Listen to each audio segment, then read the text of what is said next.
Hi, everyone. I'm Linda Schellenfeld with the International Grief Institute and the creator of Grief Diaries. And this is Moments of Hope, a show featuring people who turn pain into purpose to do good things in the world. Tonight, my guest is Michelle Detweiler, and we are talking about losing a disabled child. Welcome to the show, Michelle.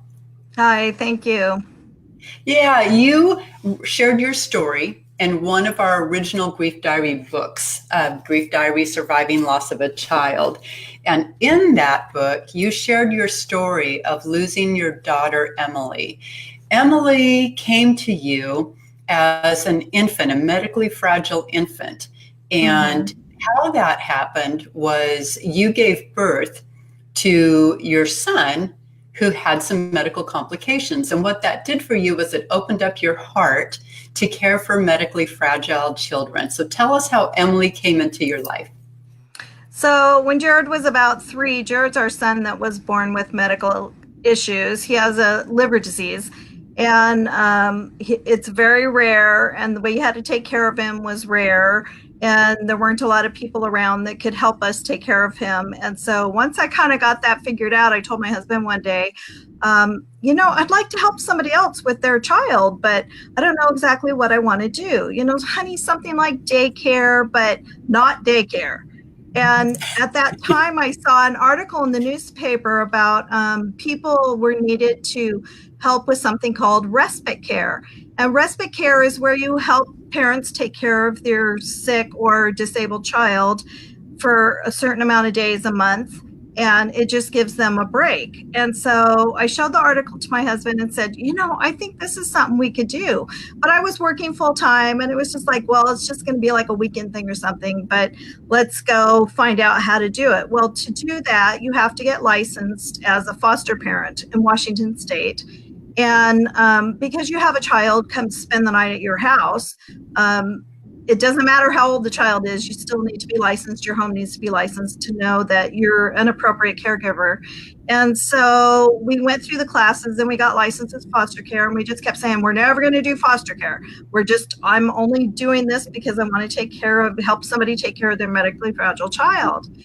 And so when Jared was 3, we got licensed, and we did do respite care for some people for a couple of years. But, when the state knows you're licensed as a foster parent, they start calling you and want to know, well, we know you have a bed in your house. We know you have an empty bed.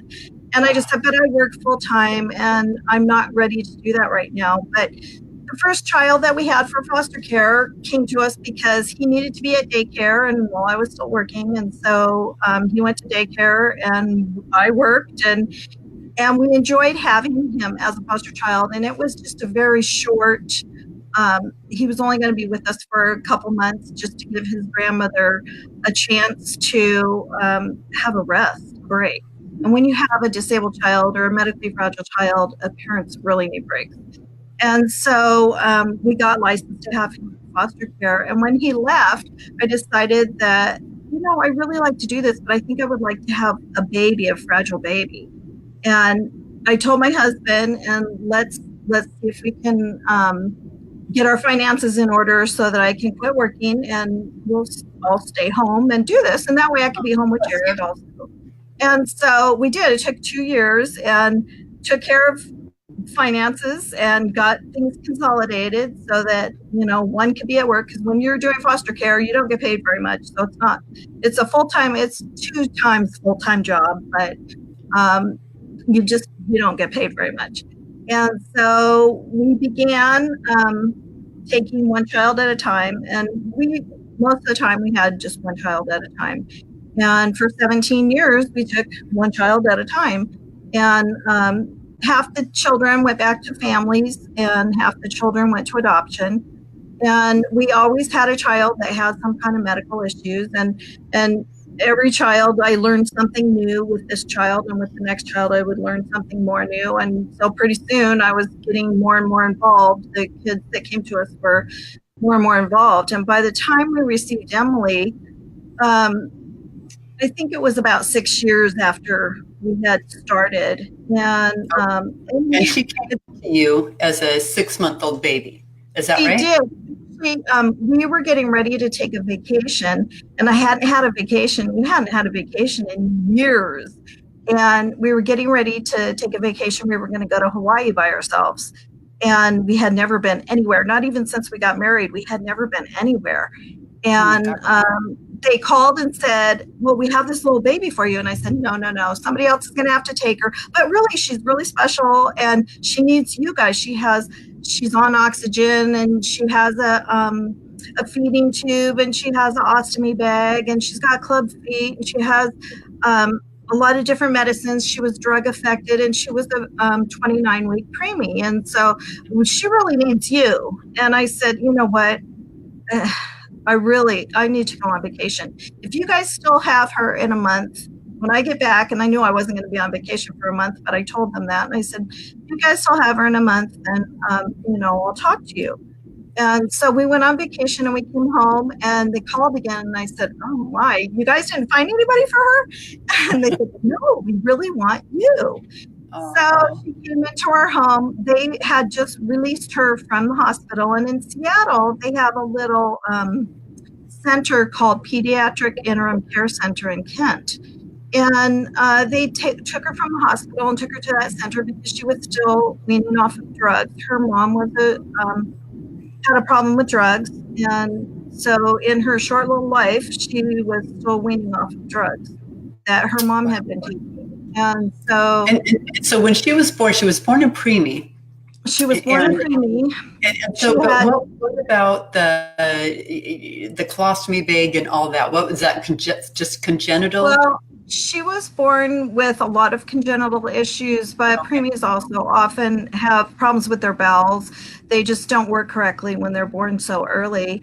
And hers had that problem. And I think within the first week, they gave her a colostomy because her bowels weren't working correctly.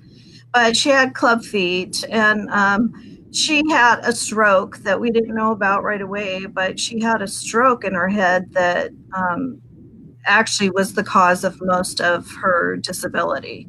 Okay. And so, was she verbal or nonverbal? No, she was not verbal, not most of the time. Okay.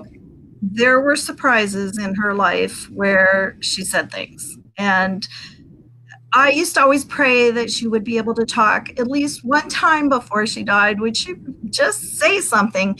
And there were a few times that one day we were coming home from a long doctor appointment. And this was not very long before she passed away. And every time we got to a certain place in the road, we would always tell her, and we knew she was getting uncomfortable in her wheelchair, and we would always tell her, we're almost home. Well, this one day, we got to this one spot in the road, and she goes, we're almost home. And it was just so fast. And I looked at the nurse, and I said, did you hear what she just said? She really said that, right? She really said, we're almost home. And she did. And so there were times. What I love about that is that it showed that, a lot of people have a perception that people, not only children, but adults alike, who have cognitive difficulties are not there, right? Or not fully present. Correct. And it just shows that even though she might have been nonverbal most of the time, she was aware of her surroundings. And I'm glad she was near the middle of our foster care learning experience, because some of the first kids we would have for foster care, they just told us, oh, there's just nothing there. It's this child just, the child breathes, but there really is nothing there. But I always had this thought that, what if they really do understand everything? So I always talked to every child like they knew exactly what I was saying, and I didn't have to whisper around them or pretend that they weren't there, but they were. And I was surprised with the first child that I had taken care of, that's what the doctors told his parents, that he really wasn't there. But one day we were talking about birthday cake, and he got really, really excited that he was 3 years old, but he was so excited, he couldn't wait for birthday cake. And the cake was not out. It wasn't on the counter. Unless he understood what I was saying, there was no reason for him to suddenly get really happy. Right. And so that showed me that you never know. You just never know what can. And the brain, what's really cool about the brain is that even if it has an injury, it's continually rewiring. And so we Yeah. don't know the true, extent of how far Mhm. someone could go even after a Yeah. diagnosis. Yeah. And I think it's really important for people to know that that brain continually rewires. And so even though they might not always gain verbal Yeah. communication, Yeah. that brain can understand. And Mhm. so at what point did you decide to adopt Emily? Well, when she came to our home and we realized her birthday was on our wedding anniversary, it was like, oh man, I know. They waited 2 months. They waited while we were on vacation. They waited to give her to us because we were really it. We were the home that they wanted her in. And then when we found out her birthday was on our anniversary, it was like, man, this little kid is special. This is really someone special. And so um, you don't just adopt right away, at least not generally. You don't just adopt right away. And in the foster care system, the family has things that they need to do, and the court and the state has things they need to do. And as you're taking care of this child, and as we took care of her from the time she was 6 months old to about the time she was about 2, we knew that, okay, she really is going to be released for adoption. And they asked us, so do you guys want to adopt her? And we said, absolutely. This is our child. This is our child. And we had already been, by the time she was 2, we had been through a lot with her already medically. And they did still, the doctors told us from the get-go that she's not going to live very long, and just whatever you guys can do for her will be great, that kind of thing. And I don't know, I think the doctors have to be really guarded like that because they don't know, but They don't know. they And I just think don't when they know. put the limitations on there, it sets us up for thinking Mhm. they're the experts. And Yeah. so, And so it's this is just what we have. And I think a lot of times it's a disservice to parents to tell them it's not going to be very long, or because then that's what the parents expect, or they don't seek the challenges that are ahead. They don't look to what they can do.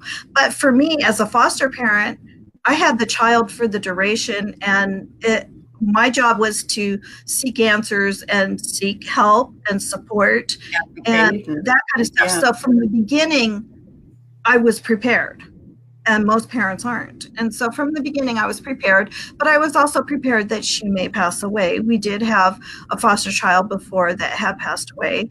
And so I was prepared. But of course, as you know, you can never be prepared. And she ended up living 19 years. She did. She lived. And she had disabilities. And so it was 24/7 for you. Mm-hmm. And I think that is something that people who don't have a child with disabilities, they don't understand that your life centers around ensuring that this child gets nutrition, medical care, that the common cold can be life-threatening, a whole different universe for you. And so for 19 years, your world revolved around Emily. It did. And then she had surgery. As she grew, she came to us as a very young infant. And as she grew, our family evolved and grew around her. And the things that we did what we could do around her and with her and how to include her. And if we couldn't do it with her, a lot of things we didn't do. And it was okay. It was just okay, because we had made this commitment to her that we were going to raise her throughout however long her life was going to be. And she was your child in your heart, and you adopted her. So legally she became your child, but more importantly, the heart is where you have that bond. And you don't need a piece of paper to show otherwise, right? And I mean, the heart knows what it knows, and family comes in different forms. And so some people might think that, an adoptive child or a foster child somehow is a lesser than in the family unit. It's not. And in your case, Emily was an important part of your family unit, just as Jared, your oldest son, was. Yes. And I think that's a beautiful thing.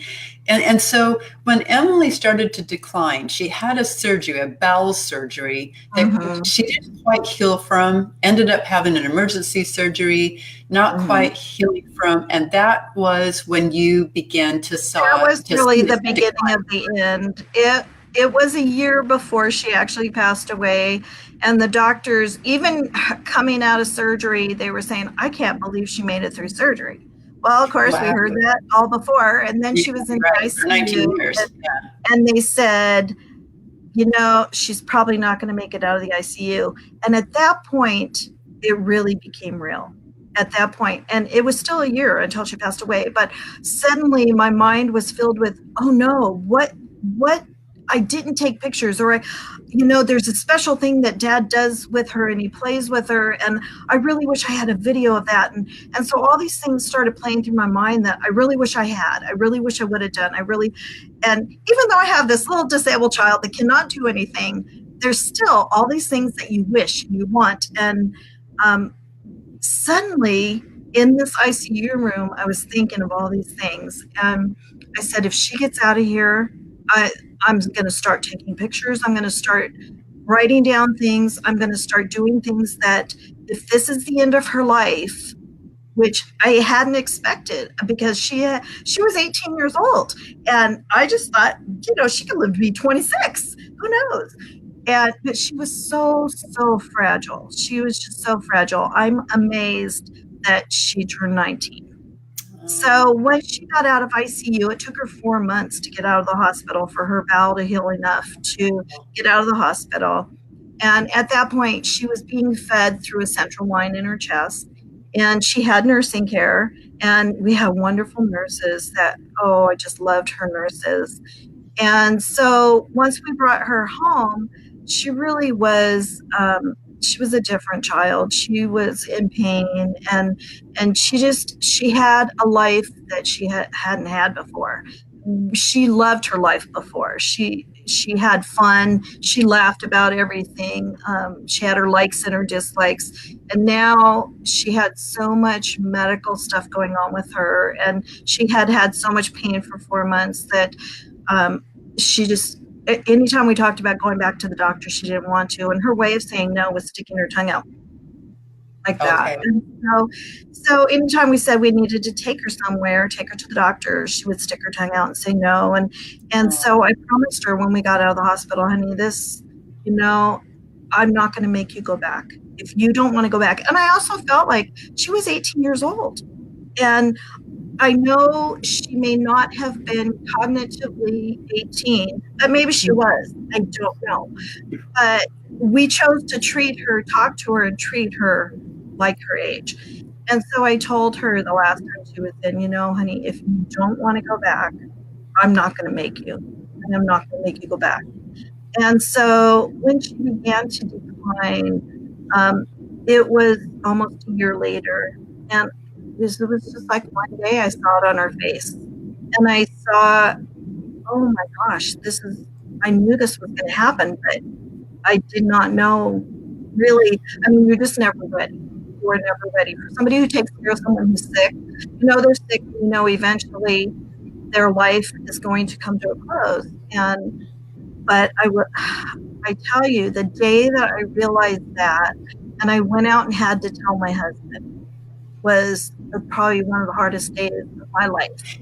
So when you realized that this really was the end, because, the doctors had cried wolf so many times, and Emily had outlived the prognosis so many times. So when you finally, with your heart, knew that this was the end, how much time did Emily have left when you went out and told your husband?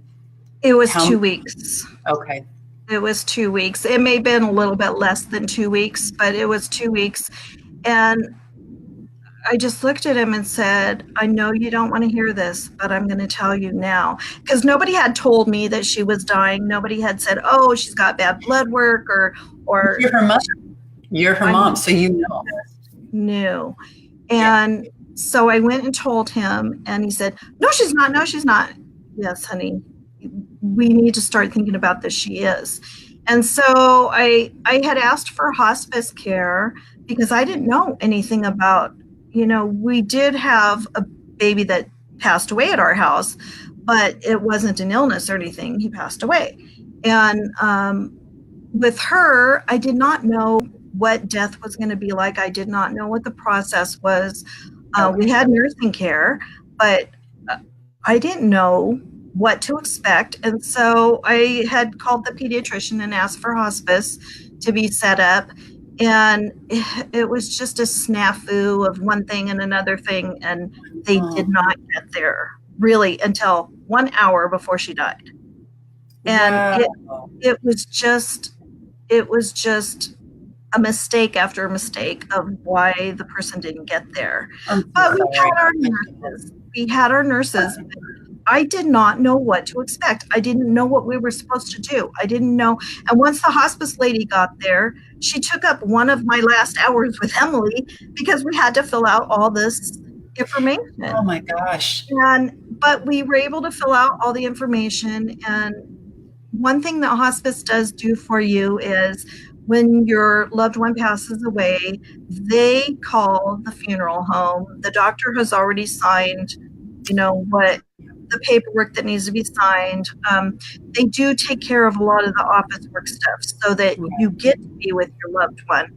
So as soon as I was done talking to her, I told her, my daughter's in the other room dying right now. And she really was. That was her last day of life.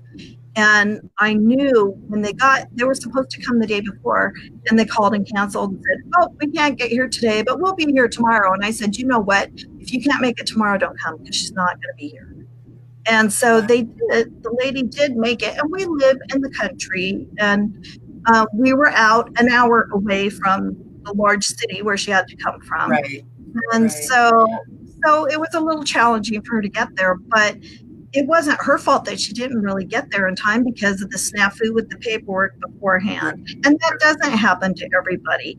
But it was such a huge challenge for me because I didn't know what to expect. What am I supposed to do? We have our nurses here, but they're not hospice nurses. They were just nurses. And so and nurses are trained to keep you alive. Hospice nurses are different. They are a special kind of angel. And, a lot of people think of hospice as, providing end of life comfort care for cancer patients, but hospice is for everyone. And those nurses are angels. They are absolutely lovely. And so I want to ask you a few questions related to losing Emily, because losing a disabled child, I think that there are dynamics unique to that situation because your child is in a body that doesn't work perfectly. And when you lost Emily, first off, your grief, you're in that fog of, you spent 19 years caring for this beautiful soul who, without your care, wouldn't be able to do anything, right? She was in a wheelchair. She's confined to a wheelchair. And what's really interesting about that is a lot of people think that a wheelchair is a shackle. It's a prison. And so when a child or an adult who's been confined to a wheelchair dies, many people have the thought process, oh, well, at least they're free. And the truth is that wheelchair for many gives them freedom. It gave them freedom. That wheelchair was freedom to them. It did. And yet for Emily, because she had back and hip problems, in her later years, it became also an object of pain. And her bed was more comfort than her wheelchair was. And the only place we took her in her wheelchair in her last year was to the hospital or to a doctor. She didn't go. But generally speaking, a wheelchair is what gives them freedom. And Emily was a ray of sunshine for you and your family. Yeah. And having a disabled child can bring a family closer because there's comfort seeing that mom and dad are caring for this child, that she's being tended to, and that reassures the other children right? I mean, Yeah, not always. There, it's unique to every family dynamics, right? it But in is. many times, people tend to think, oh, it's a child with disability. That must be so hard on the family. And when you lose that child, some people think, oh, now you can begin to enjoy life. What was Mm-hmm. that like for you? What went through your mind when Oh Emily my gosh. My life was gone. My life was over. It was completely gone. My husband still went to work. My children, we have two other kids at home. We actually have three other children. We have had two at home, and life still went on. But my life was gone. your Every routine as you knew it, your world as you knew it, had as I made knew it was a gone. dramatic Was shift. totally over. I didn't know what to do. Now, I did have a business. I have an embroidery business, and I knew that I could work, and it was a home-based business, so I could work when I wanted to and when I didn't want to, or and my customers understood the what the circumstances were at the time, and I had one customer that had a huge order with me. And so I worked on this order day and night. It was one thing. It was just one thing. And for anybody that has lost someone, you know that your brain is just gone. Your brain is just wiped out. Mine, I just felt like a zombie for the first year. And Autopilot. autopilot. And Yep. For me, everybody, it was 2.5 years. And when I share that with people, after we lost our daughter, I shared that with people. I was in a fog for 2.5 years. I always get this shocked look on their face, like, yeah. um, I'm and not I honestly really don't remember much. that means. I don't know that people who have not had a loss like ours, I I don't think they know what it means to be in that fog. They, No, it's it's not something you can it, really you describe. cannot It, turn it on and turn it off. It's not no, like you have a choice. no, You're just in a fog. Your brain is right. gone.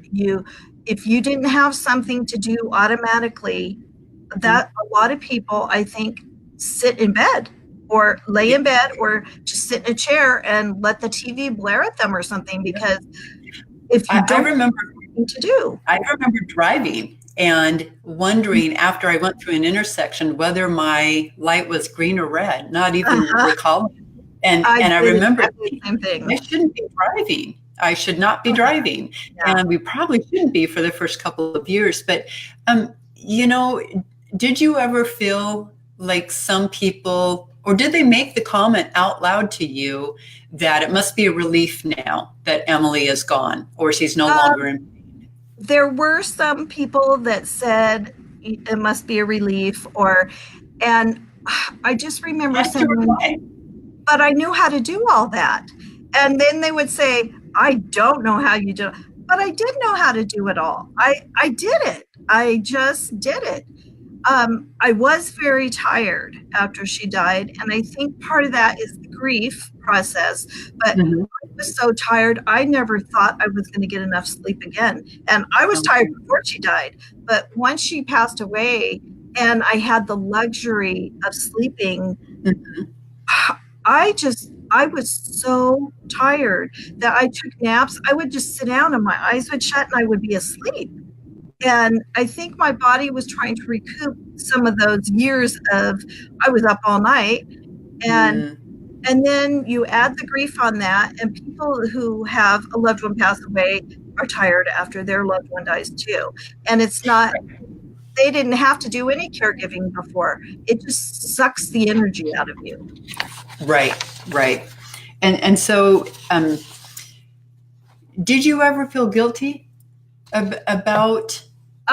There were things I felt guilty about and things that I knew this is really silly. I should not feel guilty about this.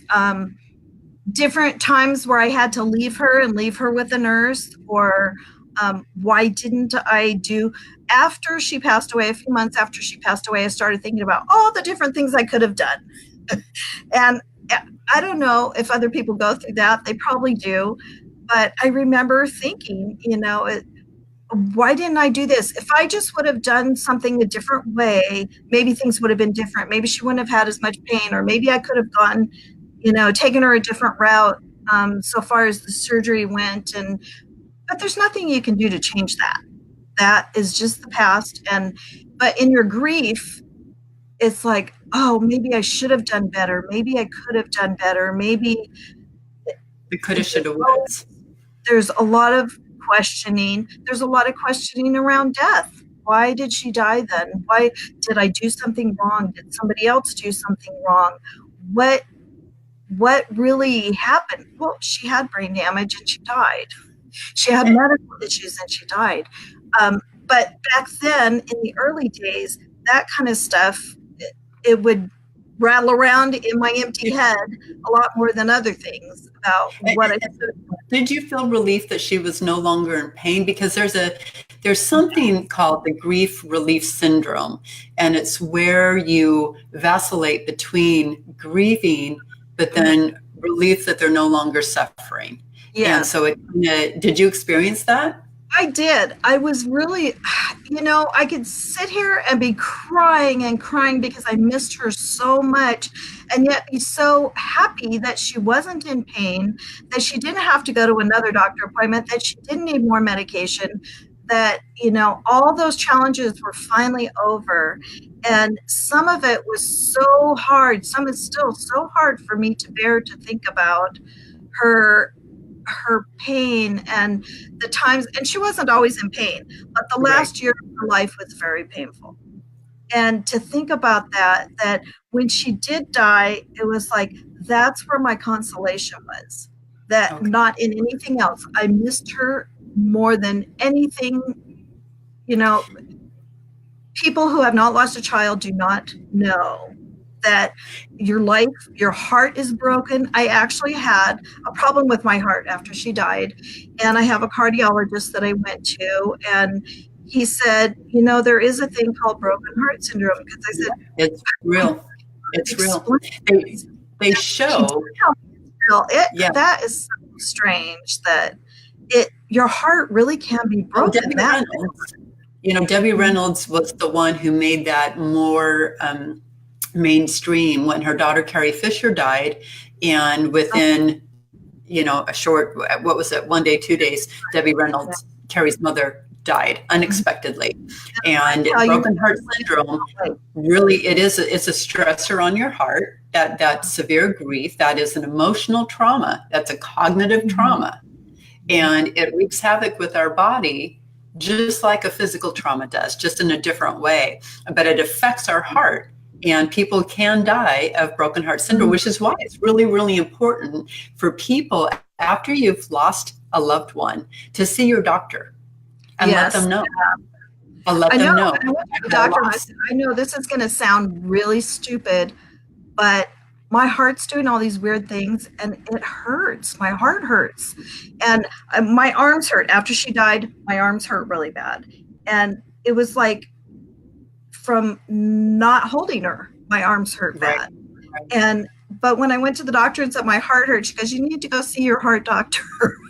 So I went to the heart doctor, and when he told me there really is a thing called broken heart syndrome, I was like, well, at least now I know why my heart hurts. I mean, I knew emotionally that I hurt, but actually my whole body hurts because my daughter died. And so I want to ask about when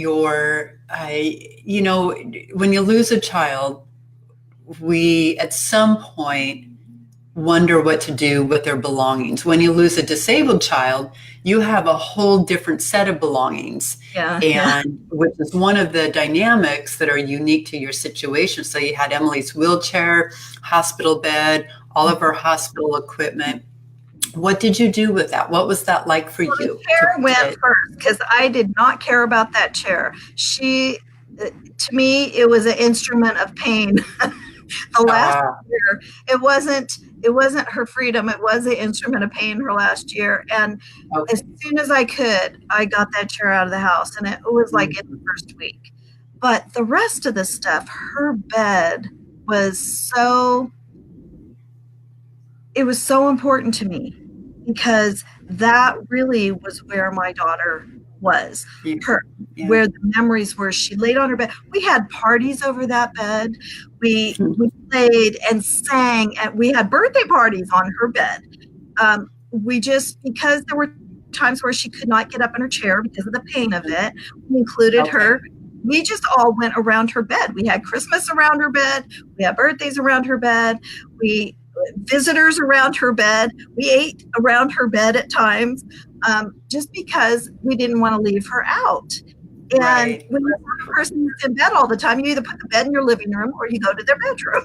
Right. And Right. she did not want to be, when she became a teenager, she really did become a teenager, and she wanted to be in her room more.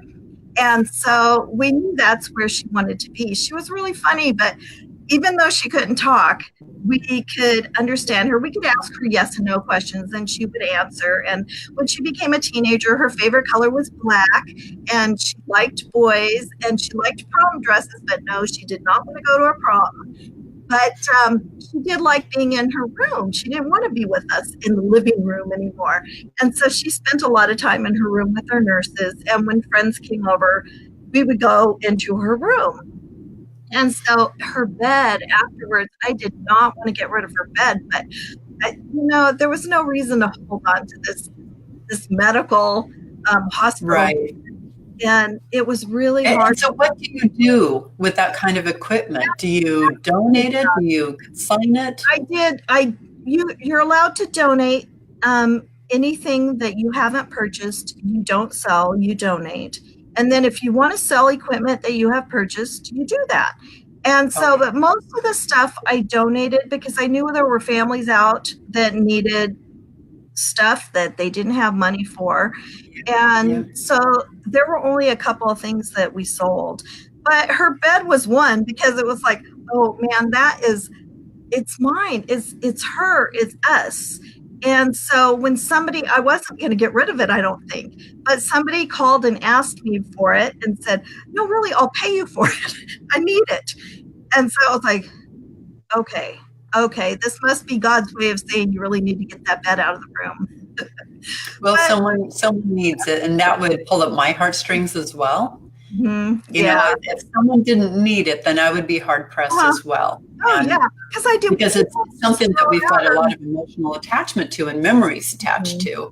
And just as you said, that was, it was Emily, it was you and Emily, and it was her life and such. And here locally, we have a mom who lost her son a couple of years back, and with all his medical supplies, she created what's called Dominic's Closet.